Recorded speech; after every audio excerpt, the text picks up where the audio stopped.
Have you ever paid a handyman to fix something around your house and they disappeared before finishing the job?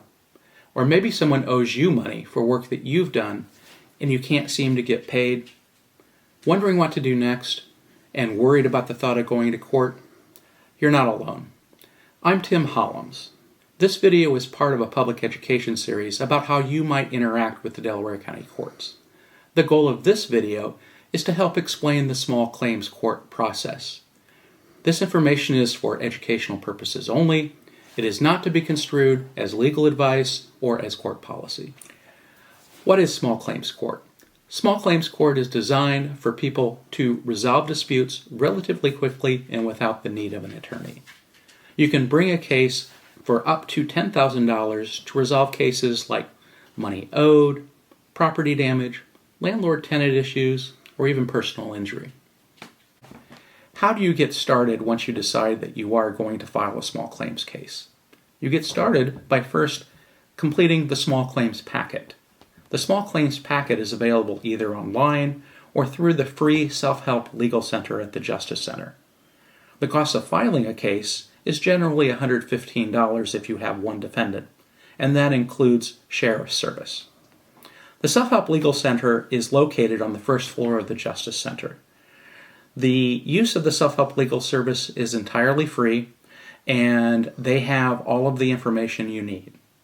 On Tuesday and Thursday afternoons, we are fortunate enough to have local attorneys volunteer their time to help people complete the correct forms and explain the process.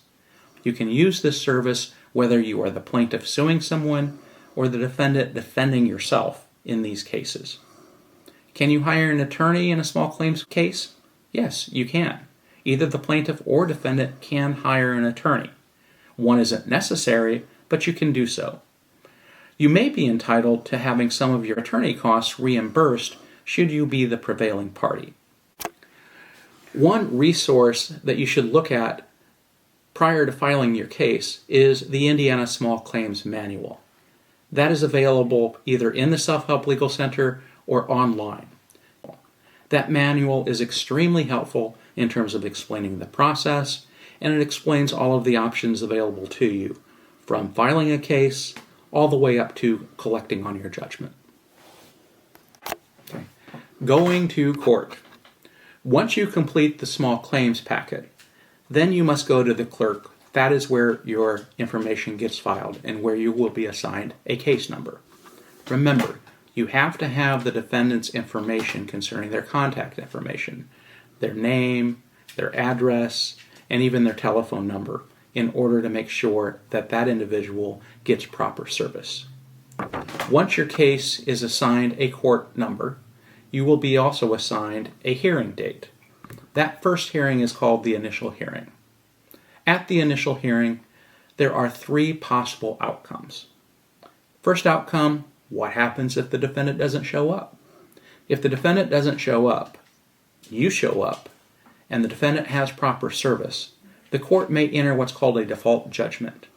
That judgment will be in your favor, and then the court will determine the proper measure of the judgment, the money damages. Or, if the defendant shows up and says, yeah, I admit, I owe the money, then what happens is the court will enter a judgment on your behalf indicating that the defendant agrees, and a judgment will be entered. The third option is the defendant shows up and denies the claim. If the defendant denies the claim, then it will be set for a bench trial. Remember, in small claims court, there are no jury trials. At the bench trial. Bench trial is where you will present evidence and testimony, perhaps witnesses, to the judge who will be hearing and deciding the case. Anything in which you intend to submit as evidence, whether that be canceled checks, contracts, emails, text messages, you should print those off, and you should make sure that you have 3 hard copies of anything you intend to submit to court.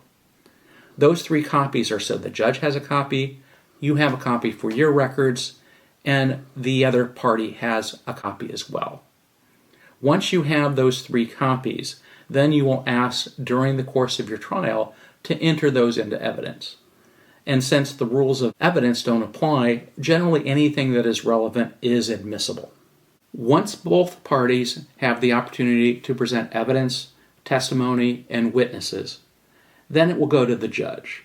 The judge will make the final determination if a judgment should be entered on behalf of the plaintiff or whether they should deny the judgment. The judge can make that decision either right there on the spot, or he has up to 90 days to make that decision. Now, we get to the part of collecting. Let's say you get a judgment for the amount in which you sought. You still have to collect the judgment. That is an entirely different process. That process is actually outlined in the small claims manual. There's often a saying that getting a judgment is the easy part. Collecting the money is the hard part. Small claims court can be a powerful tool to help resolve disputes relatively quickly and efficiently. If you are prepared, it is a tool that can work for you.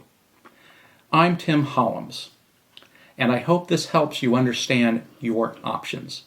Remember, this is not legal advice. Every case is different. So if you have questions about your specific situation, please consult an attorney to get specific information. Thank you.